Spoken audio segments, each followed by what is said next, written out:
Sejumlah produsen tahu dan tempe mengeluhkan masalah mengenai air bersih untuk kebutuhan produksi, sertifikasi halal, serta ketersediaan bahan baku untuk produsen. Permasalahannya tersebut dikeluhkan saat calon gubernur nomor urut 3 Pramono Anung bertemu pengusaha tahu tempe se-DKI Jakarta di Kelurahan Semanan, Kecamatan Kalideres, Jakarta Barat, Selasa 19 November 2024. Wati, salah satu produsen tahu dan tempe yang merupakan warga RT 06 RW 11, menyebut bahwa sulitnya air bersih kerap kali terjadi. Air sangat penting karena digunakan saat produksi tahu dan tempe. Baru tahu maka Jakarta Iya, baru tahu pas datang hari ini ya, Bu. Kalian akan ada yang namanya Sebelumnya Ibu sarapan udah tahu pagi Mas Bang dulu gratis atau udah yang tahu Bang dulunya pengadaannya nih? saya nggak perbolehkan udah untuk tahu sih, diadakan udah tahu, cuman UMKM yang belum besar. terang banget yang Harus dari adanya setempat kampanye kayak gini. supaya Ini baru ekonomi pertama yang masyarakat datang di tempat Mas itu Bang. akan Iya. bisa berjalan Ibu, dengan ini kan Ibu dari ya, dengan pedagang UMKM tahu adalah tempe gitu ya. Ini UMKM pedagang yang di apa? tempat ini yang membantu untuk Dari pengadaan. Dagang tahu tempe. Pedagang tahu tempe. Harapannya apa sih Bu kepemimpinnya nanti akan terpilih Saya gitu, juga terutama punya ke program sekolah calon gubernur yang gratis sekarang lagi datang nih bagi Bu. Harapannya apa negeri mungkin dan harga swasta. bahan 12 tahun. ini atau seperti apa nih Bu harapannya dari para pedagang? Dan untuk penerima KJP, Minta harga jangan terlalu mahal saya yakin atau banyak gimana? yang Nah, belum pernah seharusnya lihat gitu sih taman ya. ini, lihat Ancol, lihat Monas, anaknya loh, bukan ibu-ibu sekalian. Berat kalau Saya yakin anaknya belum banyak Naik lihat ya. taman Pada ini, naik gitu. Ancol, Monas, Biasanya Ragunan. pasti Bu dari kedelainya Untuk atau itu kami gimana nih akan Bu? Biasanya adakan kalau program kerasa supaya harga anak-anak tinggi jadi tersebut keuntungan di pedagang bisa sedikit. melihat taman mini Ancol, Harga Ragunan, kedelainya dan ya. sebagainya. Setuju? Biasanya kalau mahal itu apa Bu? Apakah kedelainya emang gagal Monggo, panen Pak. atau gimana biasanya Bu? Kalau yang Ibu tahu selama berdagang. Bapak Ibu saudara sekalian, yang terakhir dari saya, ya kalau dari kedelainya. Ya. saya Cuma kadang naik aja langsung gitu ya Bu. Nah, gitu. Biasanya naiknya apa sih Bu? Kalau lagi cuaca hujan menjelang lebaran atau seperti mohon apa? dukungannya. Yang naik gitu. Saya Iya, yang awalnya momen-momennya. betul-betul nggak pernah mau mencalonkan, sekarang Iya. saya ingin banget. Ini kayak gini nih udah mulai pada naik lagi. Jakarta Nih karena harga apa? cabai. Untuk Bawang menyelesaikan ini udah persoalan mulai persoalan. merambat naik nih Mbak. Nanti Dan kalau saya harga-harga janji kalau yang saya lain jadi naik, gubernur tempe Jakarta, tahu pun ikut begitu yang ya Bu? sampai Iya. Februari saya udah datang Biasanya lagi ke menjual tempat berapa? ini. Jadi tolong diaturin Iya. sampai 100 hari saya akan datang lagi ke tempat ini. Per ininya apa sih Bu? Permintaan tentang Apanya? Mulai dari harga berapa? sertifikat halal, Tempe kedelai, tahu dan yang kalau tadi yang kita ada yang sampaikan, cuma 1.000, insya Allah Berapa? itu yang akan saya Oh, penuhi dari mulai 5.000 awal penuh. sampai 1.000 sampai 5.000. 1.000 sampai 5.000. Baik, saya berikan kesempatan yang terakhir Oke, kalau masih Ibu ada yang kalau misalkan mau harapannya usul mungkin minta ada bertanya, kami apa lagi nih Bu? Ada keringanan. Harapan sih kalau jadi Air boleh. Pak Pram di sini air tuh di sini susah banget Mbak di kopi. Air bersih ya? Iya. Air pulang lama nyampe. Oh, oke. Iya. Oh, oke. Rata-rata pakai air apa? Air pump. Air pump. Air pump. Oke. Ini harapannya ada air bersih Iya. gitu ya Bu di Muda ya. Belum bikin tempenya. Oh iya, semua bikin sendiri berarti Ibu kalau tempe tahu itu Iya. bikin sendiri. Pemerintah daerah maupun pemerintah pusat. Sekarang Oke. ini zamannya globalisasi masalah perdagangan bebas sehingga Berarti air ya Bu, air Iya.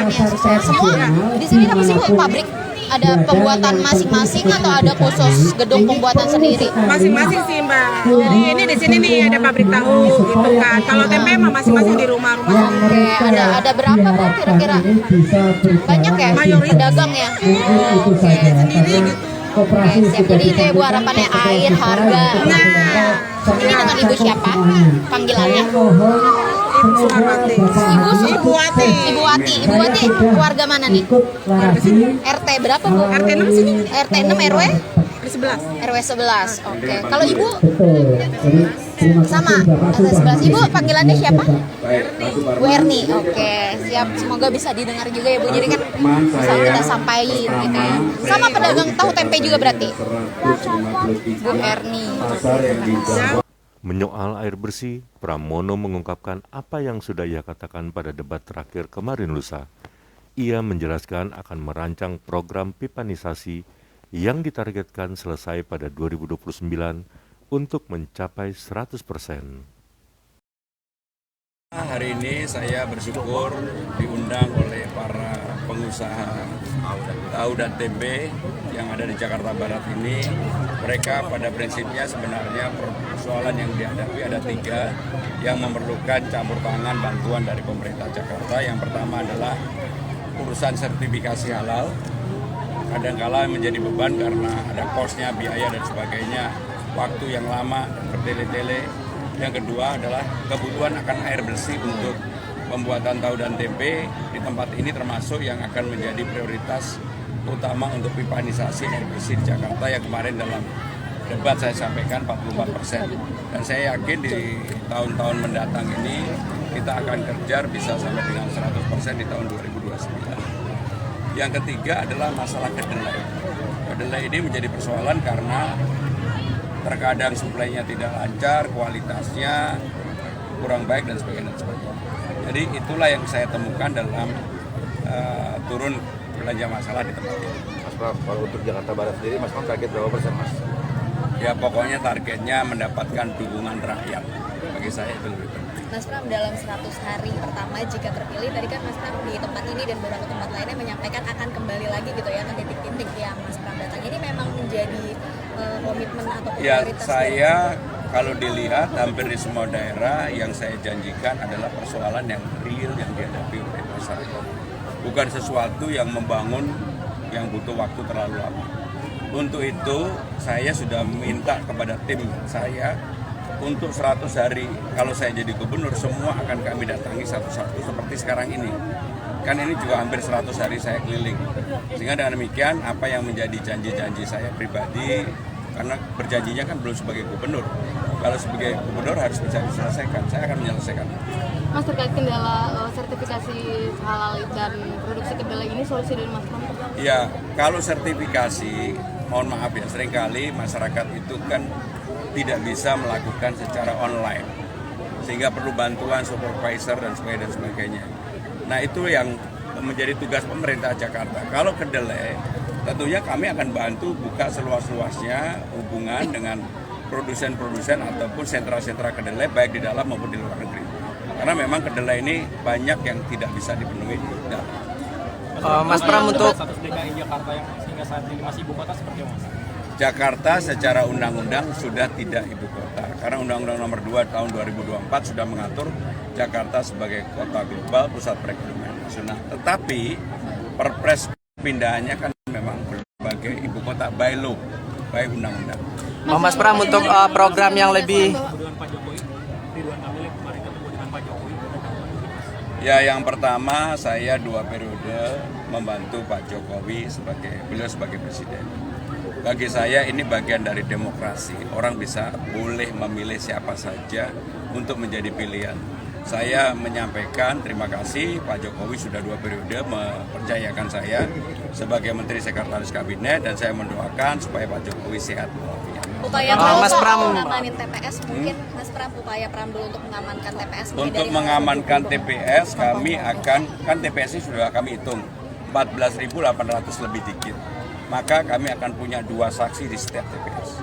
Yaitu saksi pertama yang akan berkaitan dengan C1, memoto hasil pleno C1, yang kedua yang menjaga dan melaporkan kepada tim yang kita punya. Mas Pram, Pak Jokowi kan sudah terang-terangan mengendorse HRK dan katanya akan ikut kampanye akbar kalau diundang nih. Ini gimana Mas Pram? Kan tadi sudah saya sampaikan. Saya bekerja bersama beliau sudah 2 periode. Saya mengenal beliau sebenarnya sudah 23 tahun. Baik ketika beliau menjadi wali kota 2 kali, gubernur, presiden 2 kali. Jadi bagi saya ini pilihan demokrasi. Boleh-boleh aja. Saya tetap konsentrasi seperti sekarang ini untuk keliling belanja masalah dan juga bersilaturahmi dengan rakyat Jakarta. Bagi saya kan yang milih rakyat Jakarta. Tapi kalau nanti kampanye akbar bakal ngaruh nggak Mas?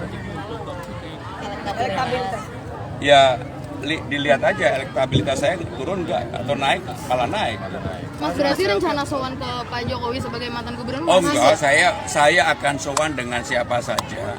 Saya tidak pernah ada hambatan orang yang mendukung maupun tidak mendukung saya. Berarti tetap merencanakan itu? Iya, pokoknya secara terbuka saya katakan siapa saja yang mendukung tidak mendukung saya, bagi saya nggak ada masalah apa-apa.